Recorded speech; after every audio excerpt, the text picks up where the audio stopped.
আসসালামু আলাইকুম everyone, Mariam's kitchen থেকে আজকে আমাদের আইটেমটা হচ্ছে চিকেন দম বিরিয়ানি। তো এখানে চিকেন দম বিরিয়ানি রান্না করার জন্য আমি একটা কড়াইয়ের মধ্যে পরিমাণ মতো চিকেন নিয়ে নিচ্ছিলাম। তারপর এর মধ্যে আমি অ্যাড করে দিলাম পরিমাণ মতো টক দই।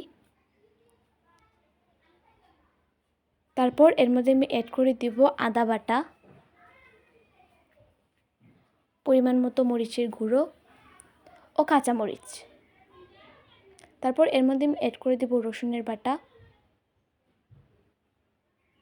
ও পরিমাণ মতো চিনি। তারপর এর মধ্যে আমি অ্যাড করে দিলাম বিরিয়ানির মশলা ও বেরেস্তা ও পরিমাণ মতো লবণ। তারপর এর মধ্যে আমি পরিমাণ মতো সরিষার তেলটা ঢেলে দিলাম। সব কিছু উপকরণ দেওয়ার পর আমি এটাকে ভালোভাবে মাখিয়ে নিব।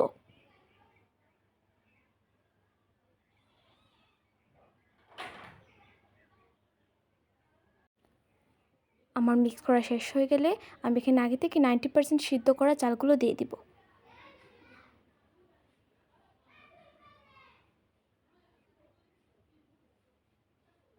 চালগুলো দেওয়ার পর আমি একটা ঢাকনা দিয়ে ঢাকনার সাইডে আটা ও পানি দিয়ে গুলে আমি একটা পেস্ট তৈরি করেছিলাম।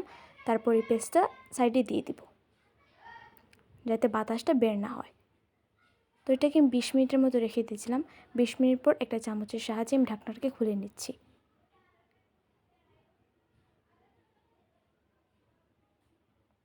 তারপর এটাকে ভালোভাবে নাড়াচাড়া করে নিচ্ছি।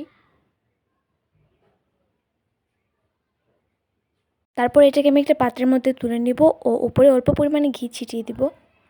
তো এখানে তৈরি হয়ে গেল আমাদের চিকেন দম বিরিয়ানি। আপনারা অবশ্যই আপনাদের বাসায় ট্রাই করবেন। আজকের মতো এই পর্যন্তই। Like, comment and share. আল্লাহ হাফিজ।